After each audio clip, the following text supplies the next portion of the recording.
自然把老子放在前面。如今呢，我们一群人替你打下天下了，可你的眼中却只有那些耍嘴皮子的人了。你说我翻脸无情，过河拆桥，在我们草原，这叫卸磨杀驴。你无理取闹！哼，你是觉得心虚，你是觉得对不起我吧？你到底想怎样？我想怎样？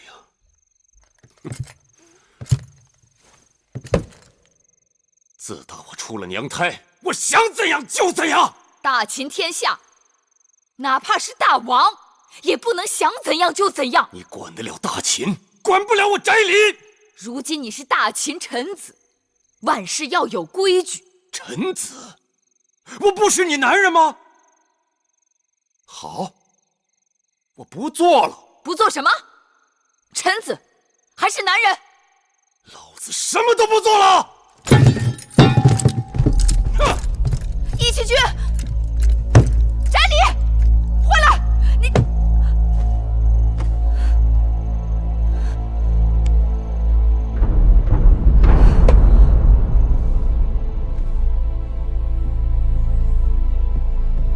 太后，有事吗？义渠君走了。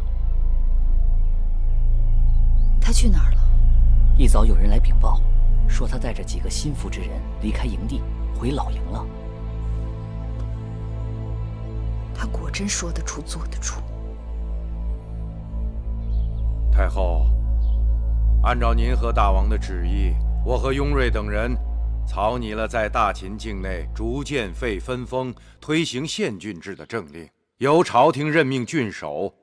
每年秋冬，县令、郡守都要向朝廷申报当年的治状，并各对其下属进行考核。有功者可授奖升迁，有过者贬制免官。如此甚好，既可让朝廷旨意顺利上传下达，约束了旧族的权势，又能重用贤能之士，淘汰无能无用之官。楚离子辛苦了。为大秦江山，自当如此。自大王登基，百废待兴。近日我想出门一趟，看看咸阳城之外的情形。宫中之事，就暂时拜托出离子和雍大人料理。不知太后要到何处寻幸？义渠草原。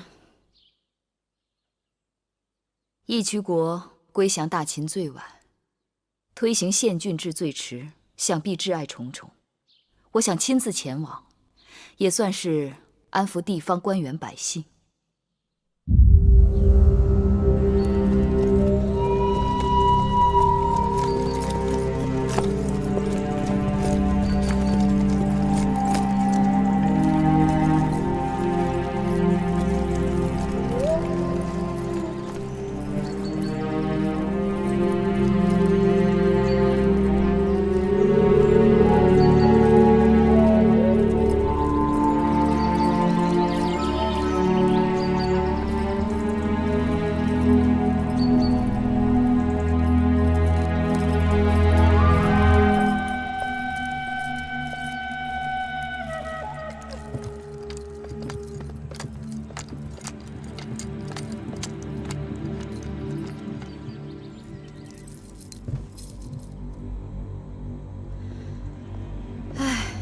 一路上鞍马劳顿，还真有些渴了。上马奶酒。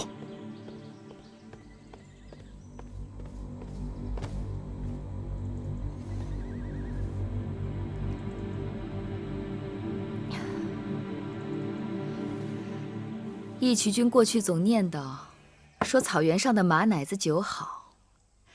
朕过去尝过，觉得不过如此。今日尝了，才发现，果然别有一番滋味。能得太后的夸奖，真不容易啊！哼，这太后口味这么挑剔，而且时时都能变。义渠君的话有趣。你们都下去吧，我有话与义渠君说。是。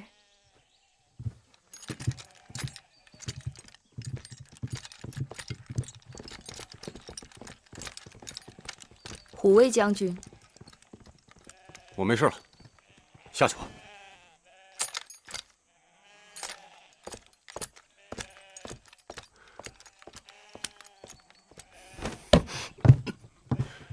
你来我草原干什么？这是我大秦的草原，为何我来不得？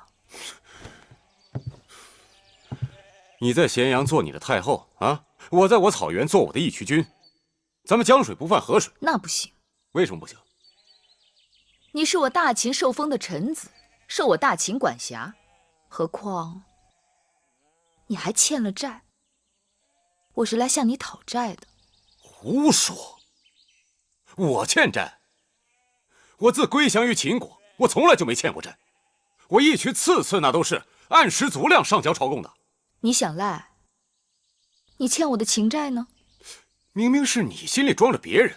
哎，你说我欠你，你欠我还差不多。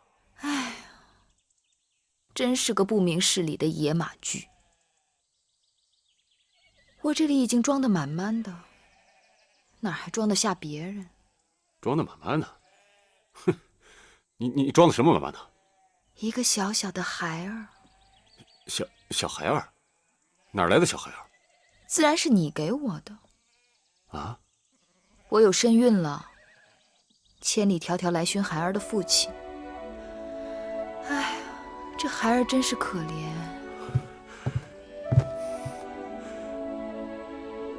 你是说，你怀了我们的孩子？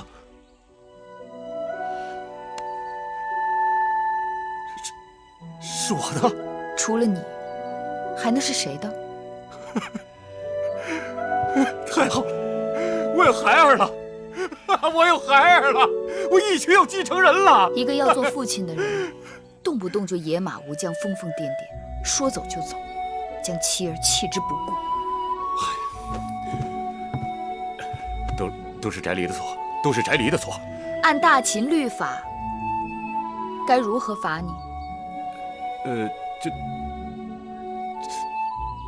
这总不至于砍头吧？啊？总不能让孩儿一出生就没了父亲，是不是？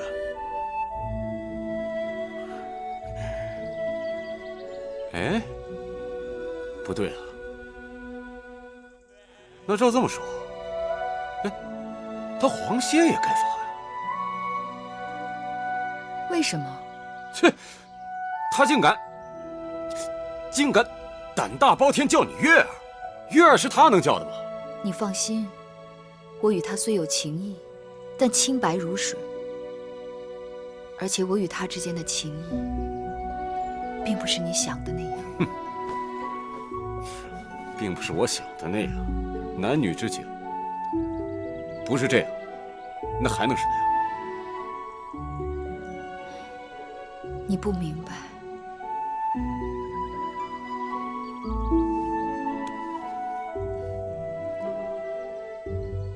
如何才能叫你放心？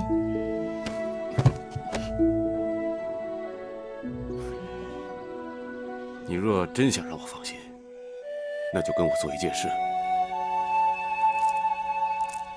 你说。让长生天见证你我结为夫妻。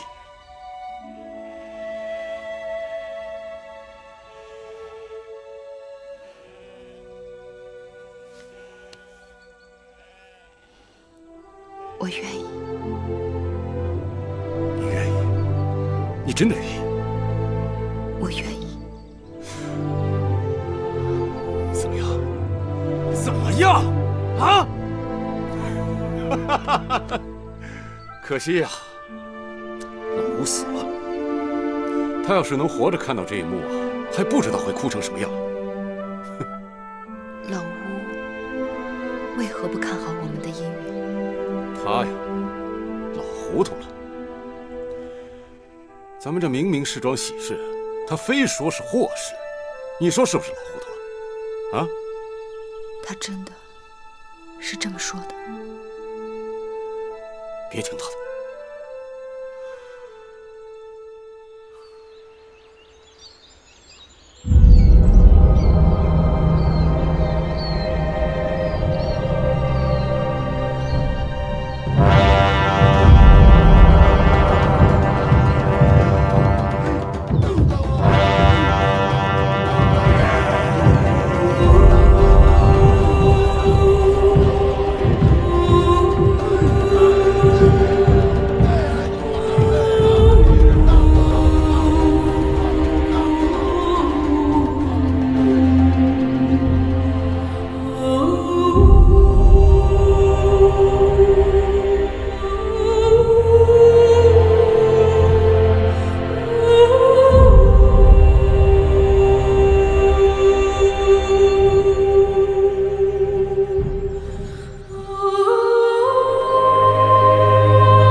大王，喝口水吧。放下吧。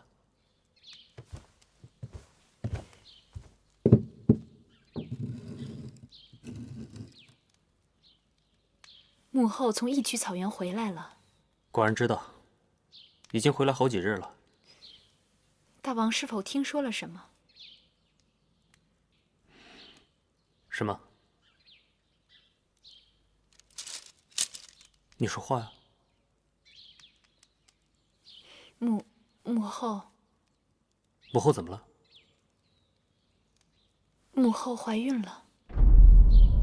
你说什么？怀孕？是。是不是那一群人的？说话呀！说话呀！是不是那一群人的？是。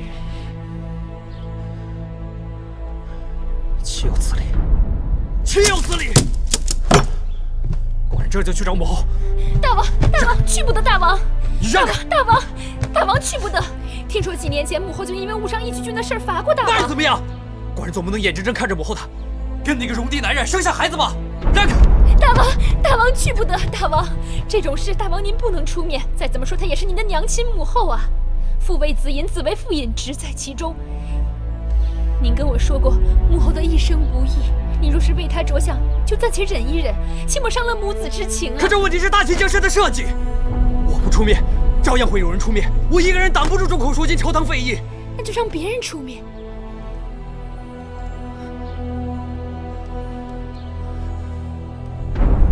如何让别人出面？大王，您是一国之君，下有文武百官，他们得知此事，一定会挺身而出，为您分忧的。大王，您还是装聋作哑的好。怀孕，千真万确。听说2月前太医令李密就诊断出来了，只是一直瞒着宫内外朝臣。这个该死的义渠君，这是把太后置在火炉上了。左相打算如何？大王知道吗？大王年纪还轻，知道了又能怎样？我即刻进宫备撵。这么说，你也知道了？没有不透风的墙。那你说说，该怎么办？冉帝也不知道。难道你认为我不应该有这个孩子？姐姐，你是太后，是孩子的母亲，你想保住这个孩子，谁也拦不住你。他们虽拦不住我，但他们会在朝堂内外鼓噪，搅乱人心，说我为嬴氏家族抹黑。太后，出离子求见。你去吧。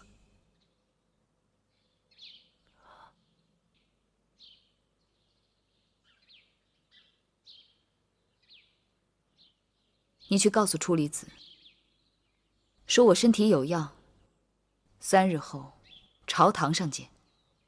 是。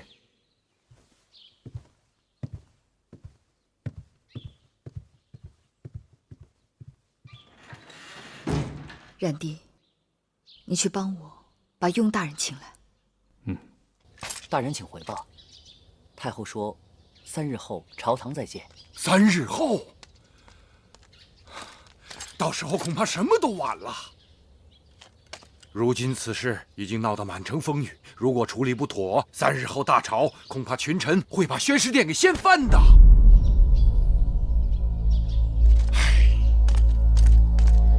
太后有所不知，此事如今已经是街头巷尾，人尽皆知，想瞒都瞒不住了。我并非想要隐瞒，雍大人放心，这宣誓殿翻不了。可此事的确难办呐。若不是难事，我怎会找你？虽说世人都言智如初理，但我心里明白，雍大人也是我朝中的极致高人。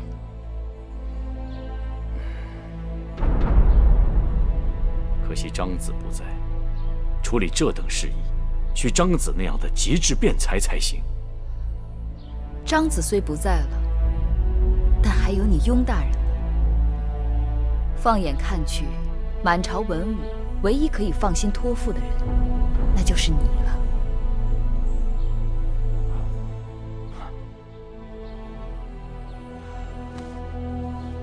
谢谢太后信任，雍瑞将殚精竭虑，尽力不负太后众望。其实还有一人，雍大人或许可以与他商议此事。当真？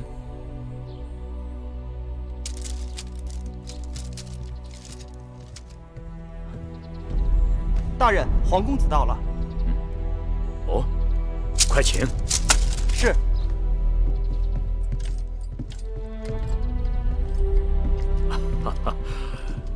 子歇，雍大人啊，快请坐。雍大人，这似乎是在做学问。啊，是啊，在做一场自古至今都没人能做得通的大学问。看来太后为难雍大人了。太后不仅为难我，而且让我找你商议此事，这岂不是要为难你了吗？照我看，这个时候最不该向你提及此事。雍大人不必这么说。太后让你找我来，是因为她早就把我当至亲了。我们之间坦荡相对，毫无隐瞒。这么说，子歇已知此事？街谈巷议，路人皆知。好，那子歇你说，太后坚持要生下这个孩儿，那孩儿既有母就得有父，但明日朝堂之上，太后绝不会向众人提及孩儿的父亲，这该如何是好？那就让这个孩儿没有父亲。我翻遍所有典籍，自古往今，这事儿说不通啊！怎么说不通？周人的始祖是怎么来的？不是天生玄鸟，降而生商吗？既然周人的始祖出生是因为他的母亲吞了个鸟卵，那没有父亲是在情理之中的。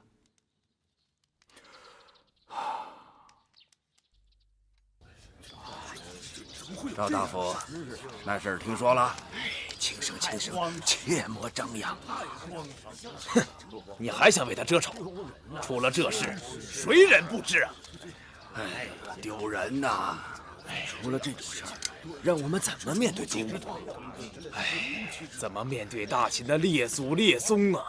今日我要冒死向太后谏言。是啊，为人臣者，无死战，闻死谏，当在此时。唐大人，雍大人，王大人，各位大人，雍大人啊，郑大人，张大人，啊，各位卿大夫，该上朝了。走吧，上朝。走了。上朝了，上朝便是。对，您请。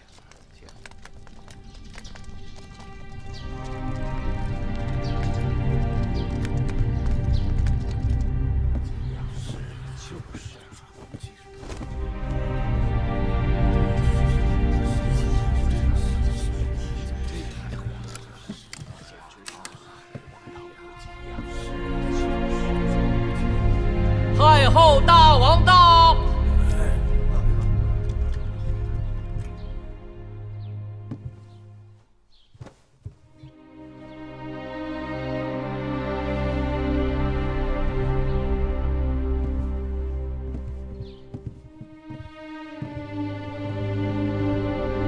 臣拜见太后，拜见大王。诸卿免礼。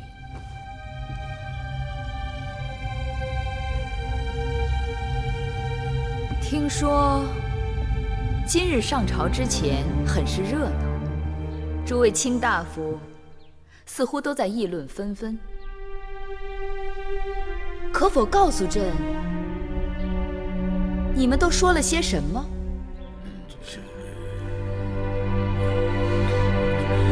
司马将军，坐下。哦，你们对朕无可奉告？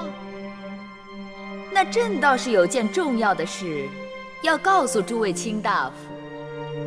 不知太后有何事相告？朕有一件大事，要告诉诸位卿大夫。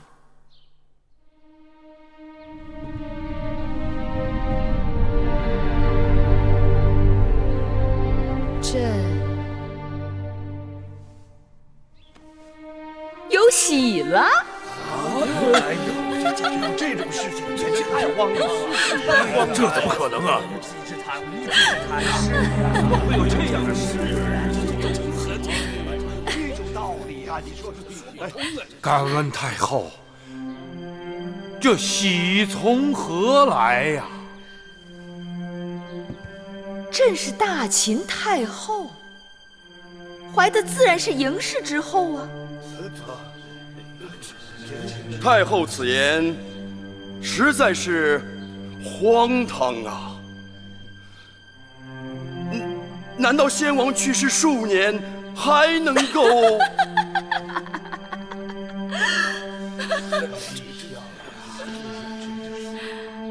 将军真是聪明人。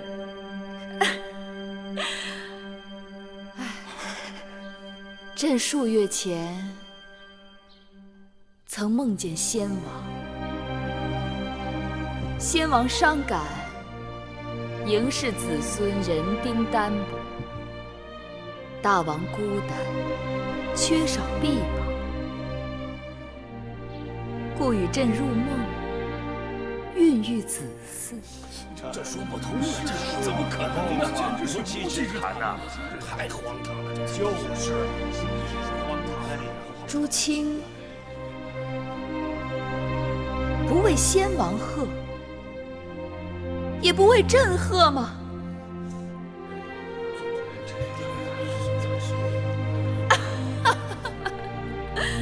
看来你们竟是大喜过望，喜不自胜了。但朕这会儿身子有些不适，甚感倦怠。那我就先回了。太后，太后，此事太过奇怪，难以取水卿大祸。稍安勿躁，稍安勿躁，匪夷所思啊！听我一言。雍瑞，你为何要阻拦诸人？对呀，此事就这么完了？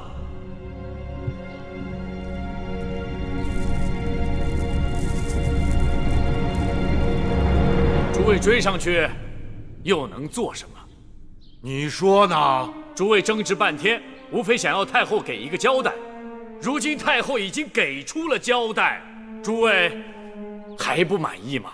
哼，这也算交代？是啊，这就是先王托梦，太后有身，这简直是拿我们当3岁小儿。就是啊，就是那各位想要太后怎样的交代啊？大秦嬴氏，王家血脉，极容混淆。那各位想要怎样？难道要逼一个母亲杀死自己的孩子吗？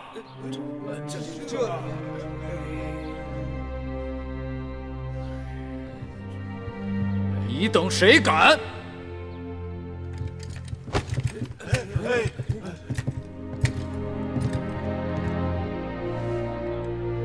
谁想动手？先过了我这一关。那也不能冒充嬴氏血脉。嬴氏毕竟是王家血脉。是啊，就是啊，既然谁也没有能力阻止太后生下这个孩子，那倒不如想想，这个孩子生下来以后该姓什么？难道姓义渠君的姓吗？那他成年以后要不要分封？分封完了，封地归谁？归义渠？不行！大秦将士辛苦得来的疆土，岂能属于万姓？说道理，那只有姓嬴了。这断断不可。我等身为大秦之臣，若是坐视王家血脉从此消乱不堪，何以对先王？何以对列国？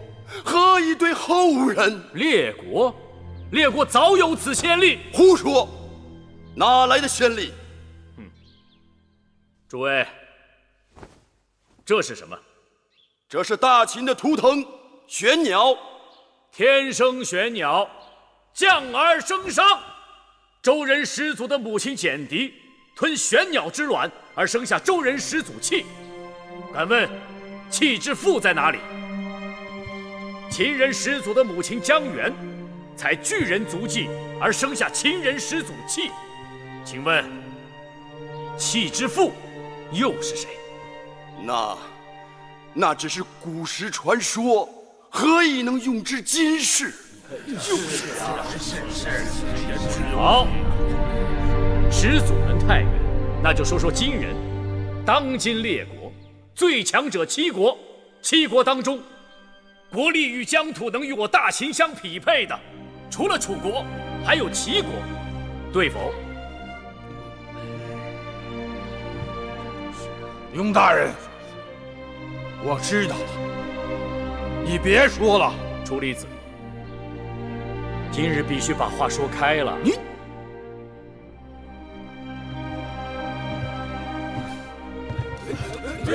楚离子，齐国又如何？齐国原为姜子牙的封地，齐国国君原本代代姓姜，如今却为田氏所代。为何？田氏原为齐国之臣，一心渴望获得王权，无奈族中人丁单薄，无人帮衬，徒呼奈何。于是田成子想了一个办法，他广纳美姬，大招宾客，令宾客舍人出入后宫而不尽，几年之间就多了70几个儿子。田氏因此而得以人丁兴旺，实力大增。至田襄子时，一举取代姜氏，而成为齐国之王。此为容焉，耻焉。诸位，太后生子，当为嬴姓妇。自然是要姓嬴。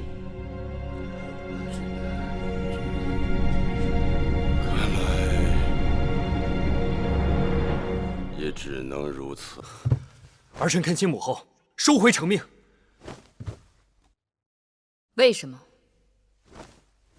儿臣是一国之君，母后若在朝廷上下被人戳指脊梁，儿臣惶惑如何治理国家？更何况，母后不该罔顾臣民心意，毁了您的名声。大道理不必说了。今日大朝，雍瑞的那番话，难道无人转告你？儿臣不能接受，请母后治雍瑞谗佞之罪。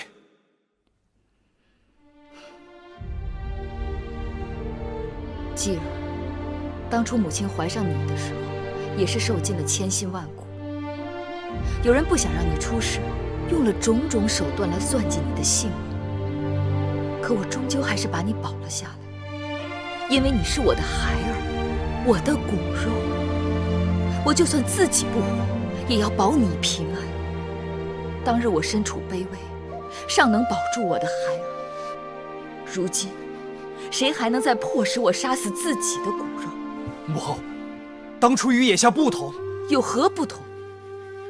难道你是说，我当日怀上你是名正言顺，因为有一日你可能会当上大王，为我带来荣宠，母以子贵，所以你的性命更金贵。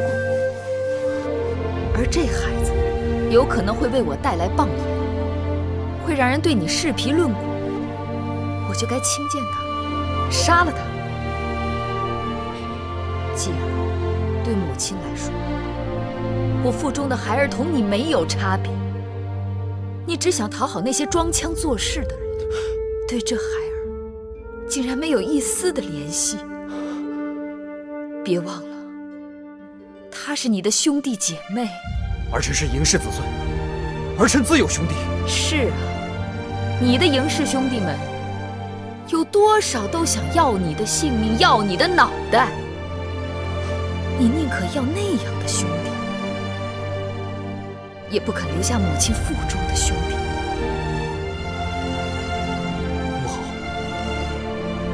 儿臣不是容不下你腹中的孩儿，而是您心里根本没有了父王，只有那个义渠君。你父王已经与我天人永隔，你却要我做抉择。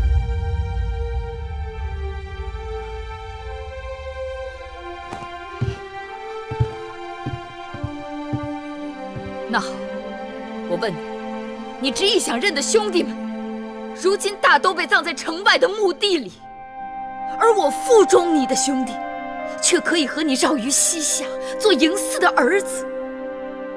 你来选，要哪一边？母后，你为何要逼我？是你来逼我的。母后，出去。儿臣出去，就跪在殿外。母后什么时候改变主意，儿臣什么时候起来。随你。儿臣只是凭着一个做儿子的心，求母后改变主意。儿臣所做的一切，都是为了母后好。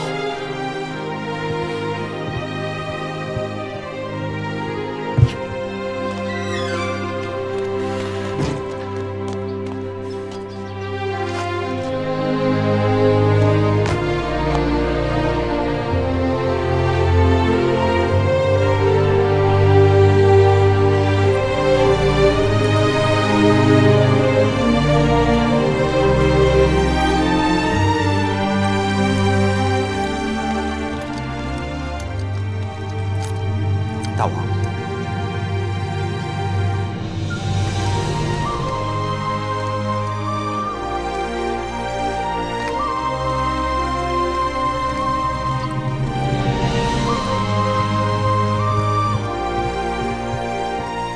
姐姐，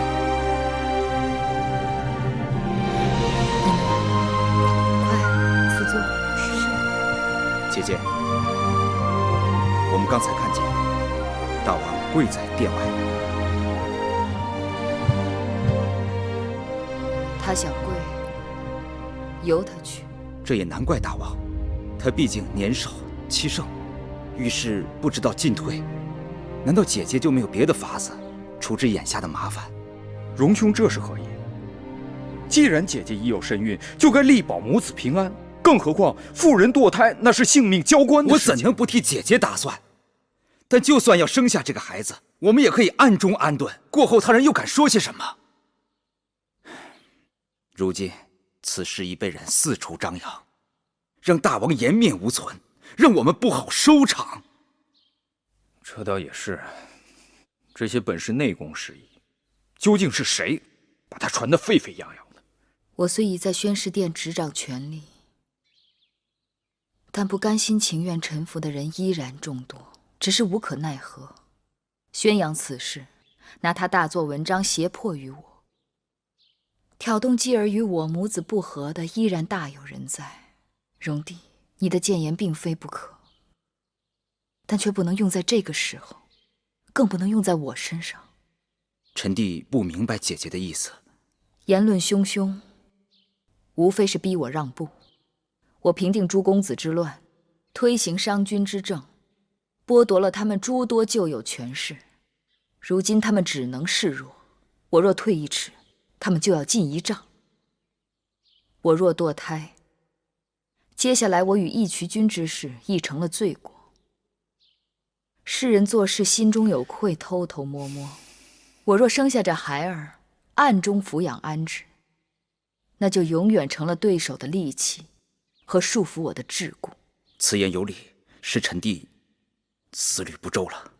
魑魅魍魉最喜人过，专喜窥人私隐，杀人于无形。那些不满之人，借此事到处煽风点火。处理此事嬴氏大宗伯，司马错为人耿直，难免受人蛊惑，上了他们的当。所以遇上此类事情，我绝不退让。你要把私隐之事当成把柄，那我就干脆摊放在炎炎日下，看你又能如何？不错，这天底下的事，再多弯弯绕的心思，终不如以力制胜，以强克弱。姐姐既已决意，无论有何事，我们都会与姐姐同心协力。只是姐姐对大王不要如此的严厉。母子之间若是生分了，那岂不是得不偿失？我这一生，唯有与你们二人一母同胞，同气连枝，这种骨肉亲情，刀砍不断，火烧不灭。我想留下这孩儿，不仅是与义渠君的情分，也不是要与那些假惺惺的人硬赌一口气。我只是觉得继儿她太孤单了。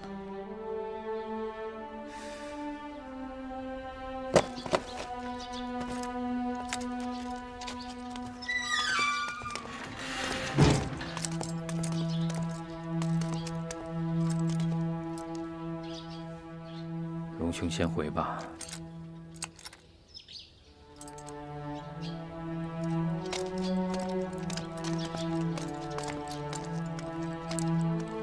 大王，这样硬撑不是办法。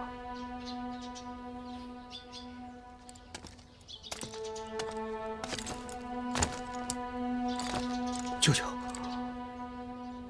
你母亲的性子你并非不知，遇强则强，遇刚则刚。对她要以柔克刚，不可以硬碰硬。大王，事缓则圆。你这样跪在这里，伤的是你母后的心。况且太后怀有身孕，不能动气。大王和太后都深系国家，身体要紧。不如听舅舅的话，先回去歇歇，让舅舅来帮你转缓，如何？是母后让舅舅来的。是。我要听母后一句话。你母后已经有话，你先跟我回去，我自然会告诉你。舅舅，难道在母后心中，真的就一点也不顾及我的感受吗？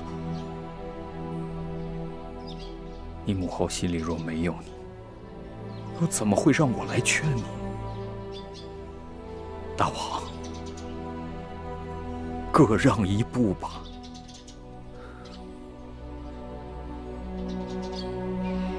来，先起来，啊！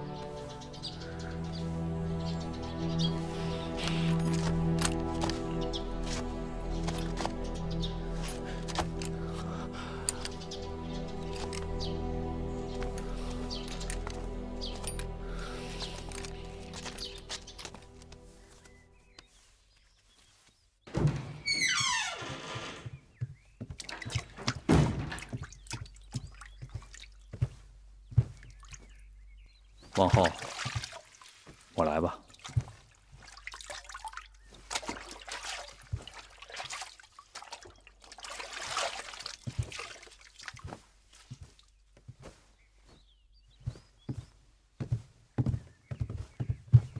舅舅，不可。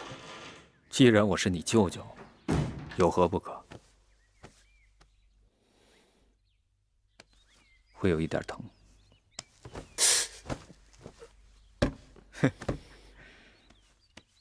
要像个男子汉。你母后若看到你腿上的伤，不知会有多心疼。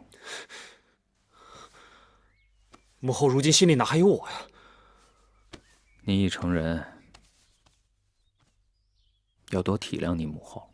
你知道你母后为何一定要生下这个孩儿？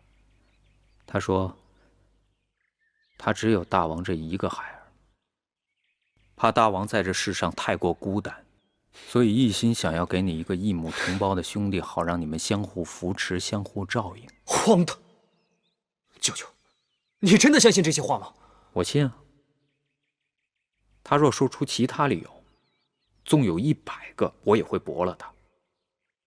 但唯独这个理由，我无言以对。为何？看看我，看看你米荣舅舅。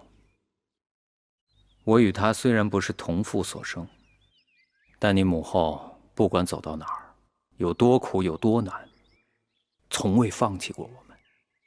一有机会就要使我们聚在一起。这世上若还能够有什么让他低头的事，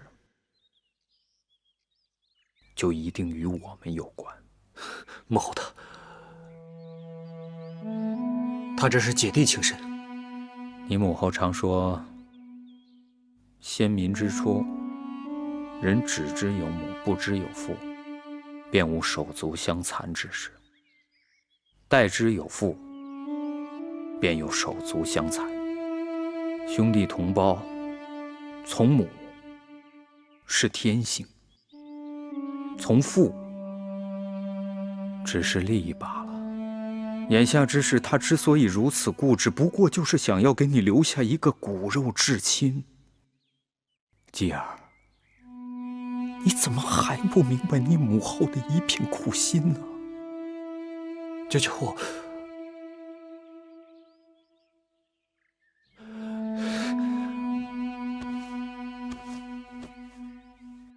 我的腿不那么疼了。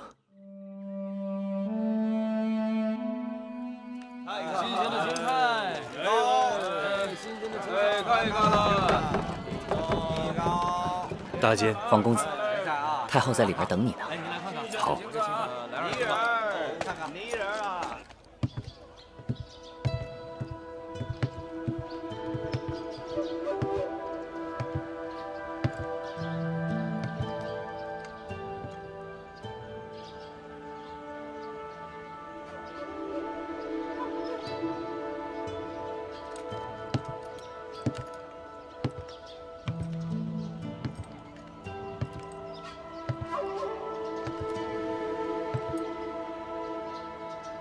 太后，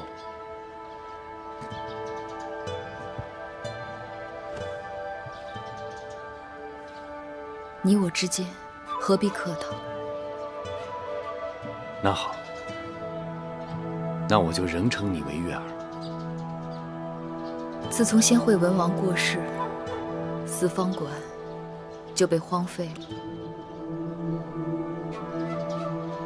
我知道，眼下不是见你的好时候。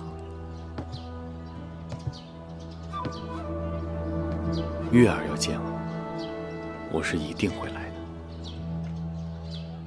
其实你刚一到咸阳，我就打算与你提及此事，只是日日大小繁杂事务纠缠，反倒把这要紧的一推再推。没想到后来，就有了更多的曲折。月儿是想重新振兴四方馆，不拘一格，招贤纳士。子贤，你懂我。我这样问你，真是愚蠢至极。这世间最懂我的人，当然是你了。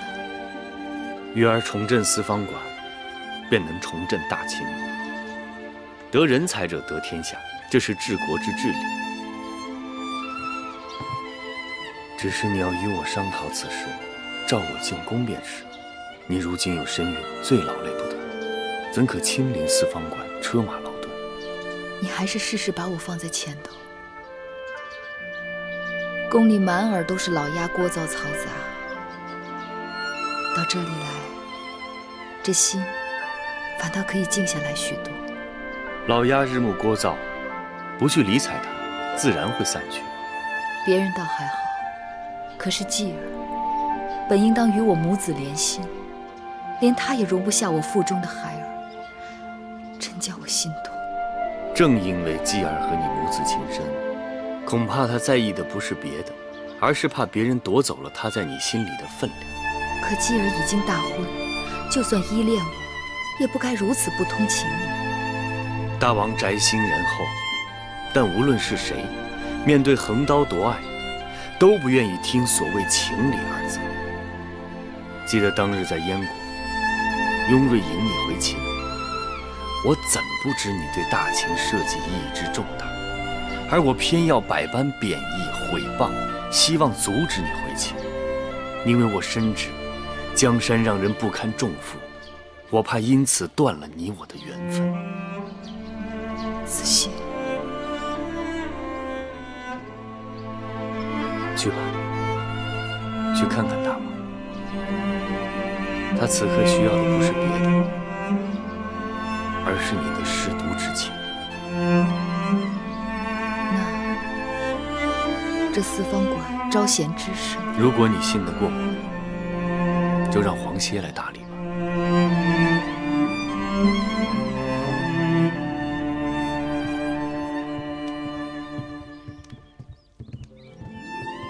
大王，早膳准备好了。寡人身子不舒服，没胃口。早膳是精米粥和枣糕，大王平日最爱吃的。那精米粥和枣糕再好，也比不上母后的手。你未曾品尝，怎知不是母后的手艺？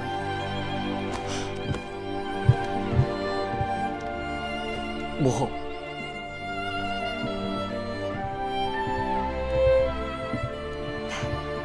坐。这精米是今年的新米，枣糕也是早上刚刚蒸就的，还有这几样小菜，继儿尝尝，娘亲的手艺是否比得上从前？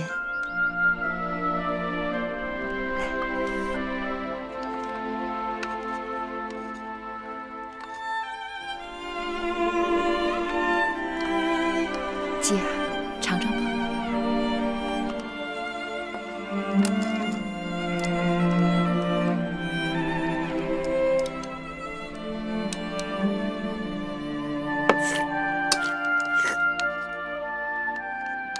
大王可好吃？香吗？香。其实做精米粥并无诀窍，只是精米头天要泡一夜，小火慢熬才能香糯。这枣糕却是要花点心思的。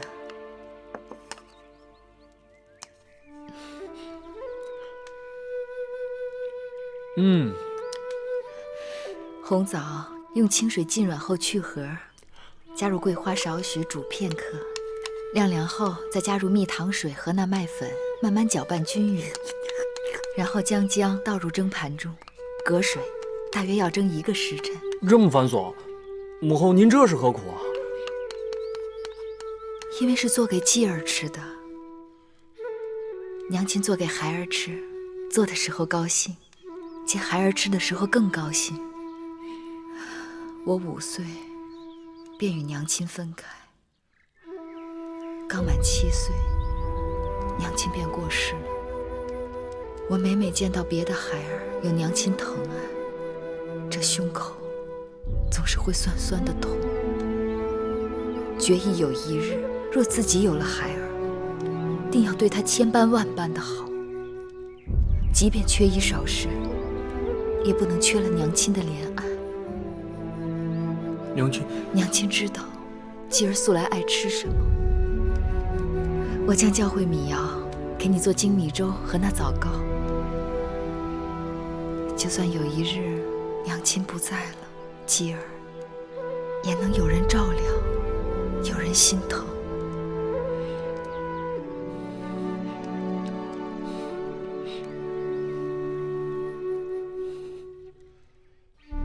据可靠军情急报，齐魏韩3国已经联盟，合计12万人马出兵讨伐楚国。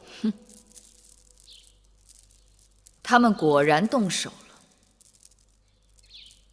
什么理由？楚国与秦国联姻结盟，背叛合纵之约。太后，老臣以为，我大秦应该借机出兵救楚，这也是一次教训他们的好机会。唉，他们也真是小气。人家2个国家结亲娶媳妇，这他们都生气。上次朱公子之乱，他们趁火打劫。从我们手里拿走的城池土地，朕还没有向他们讨要回来呢。看来，对这种不仁不义的人，我们不能坐视不管。司马将军，臣在。朕要你为主帅，领兵5万，拿下魏国蒲坂、阳春、丰陵。臣遵旨。米荣将军，臣在。朕给你精兵3万，直取韩国5岁。臣遵旨。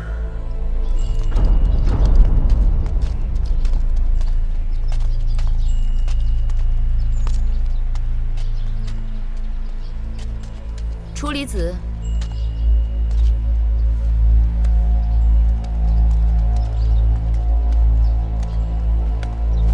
太后，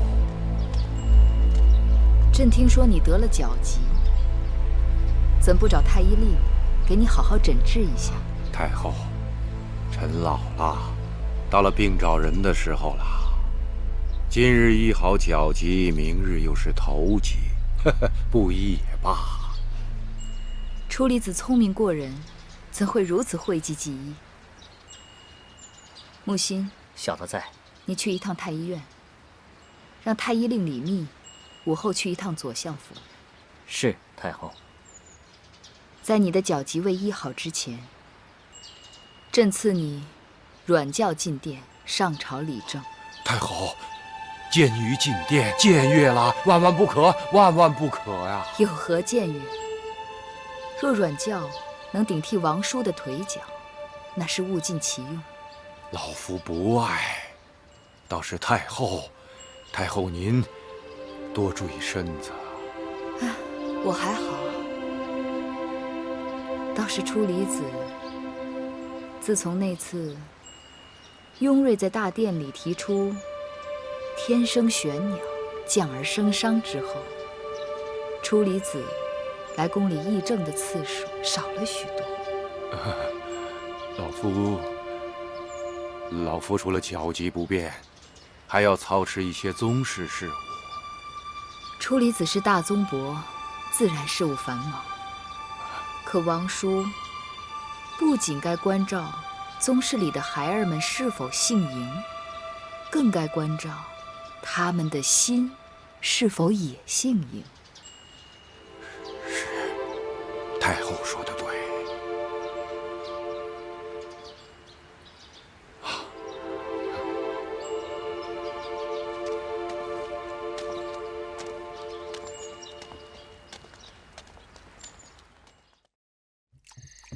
快，把那热水端进去，快点啊！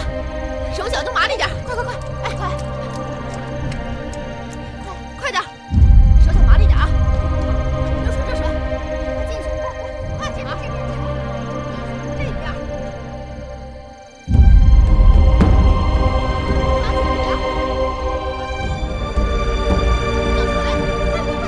再来一盘啊！手脚麻利着点。放好了，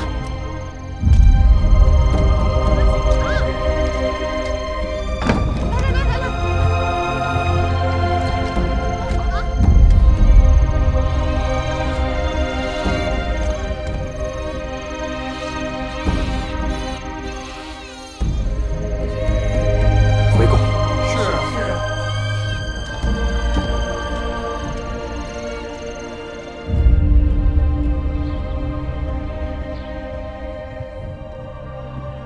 大王，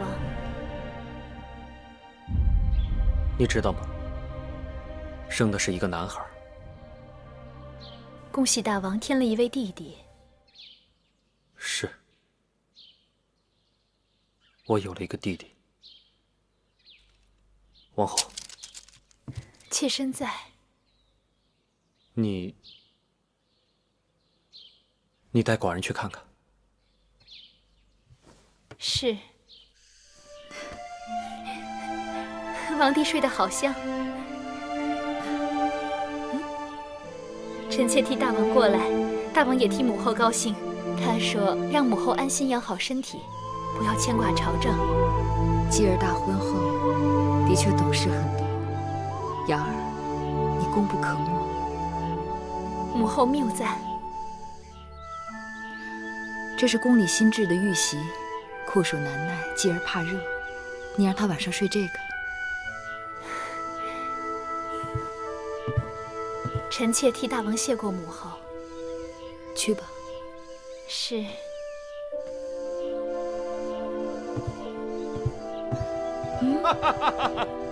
我回来的正是时候，总算把今年冬天的粮草解决了。哎呀，哈哈哈！该让我看看我儿子了吧？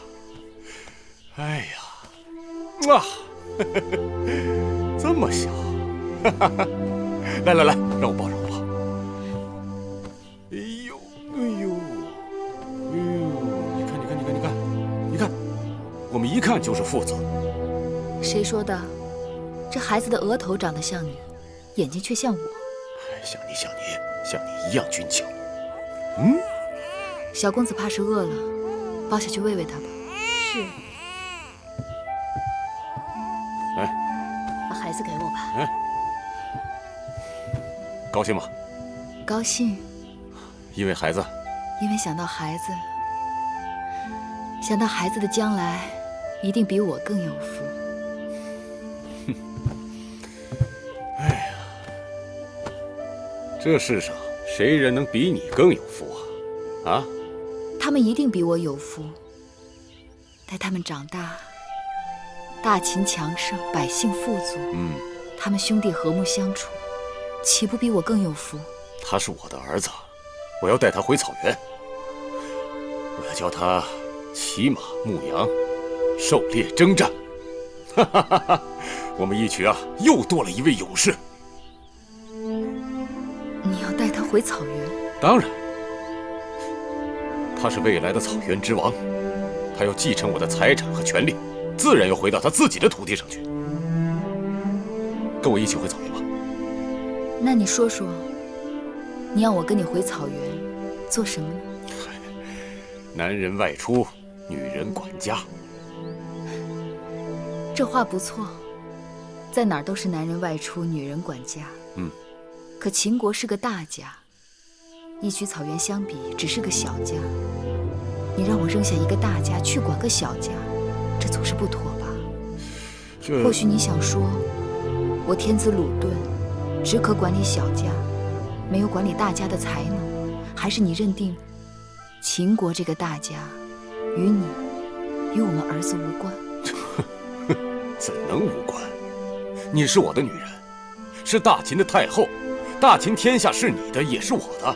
可是你要我跟着你一起回草原的呀。这么说起来，那就先不必了。不过，草原是秦国西北重地，这一阵子西戎的胡人经常对我草原骚扰，让我大秦西北疆土不得安宁。你也该率部去把那里的地鼠狐狸给捉干净。这话对我心思，我明日回营，带虎卫他们出征。不嘛，我在想，这次最好能让魏冉和白起领兵与你一起去讨伐，试一试你们帮着练就的大秦骑兵。你们也可以向他们多学学阵仗武器，如何？我的女人果然与我一条心。那就这么定了。好。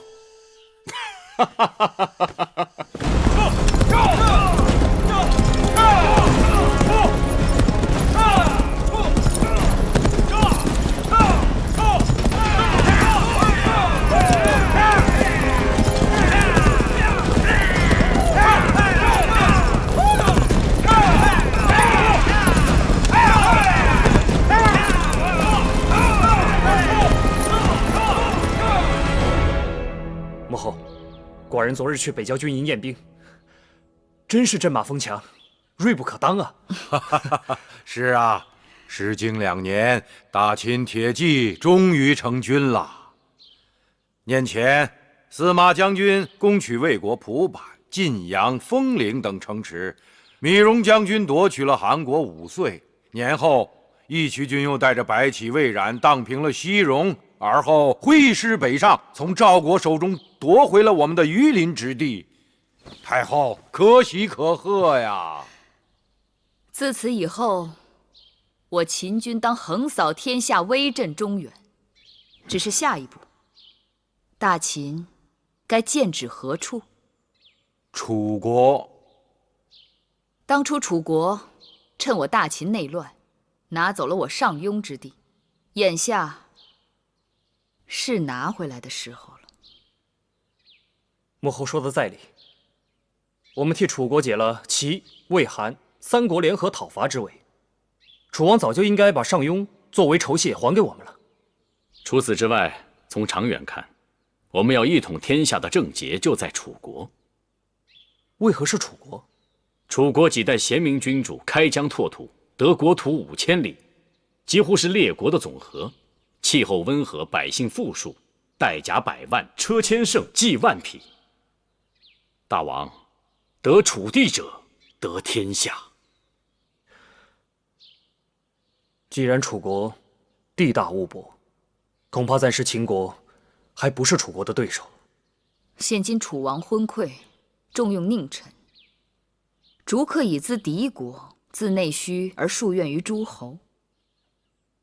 所以楚国只是一只病老虎，外强中干并不可怕。只是老臣唯一担心的是太后因楚国是自己的母国而放弃机会。眼下我们与楚国定有盟约，如果开战师出无名，岂不被人指责毫无信义？这个太后放心，只要太后愿意，机会会有的。你看，紫兰都已大婚，大王对她将来一点打算都没有。眼下看，尽管公子娶了秦国公主，但也难以动摇太子恒在大王心中的地位。为什么？我们紫兰一表人才，怎么就比不上那个芈恒了？太子已立多年，尽管平庸，但从无大错。乍然要动储君地位，恐怕在朝堂上会引起内乱。晋大夫足智多谋，何事还能难倒你呀？唉，实在是有些无计可施啊。况且他人在咸阳做质子，规规矩矩，恭恭敬敬，想要挑他的不是，也无从下手啊。晋大夫，我记得你在秦国好像还有朋友，那个雍瑞不是和你还有些交情吗？何不让他想想办法？是啊，南侯莫急，容臣筹划筹划。哎，客官慢用。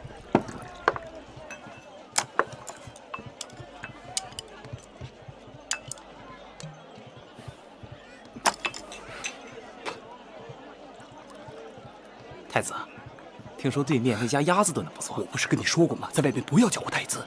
是。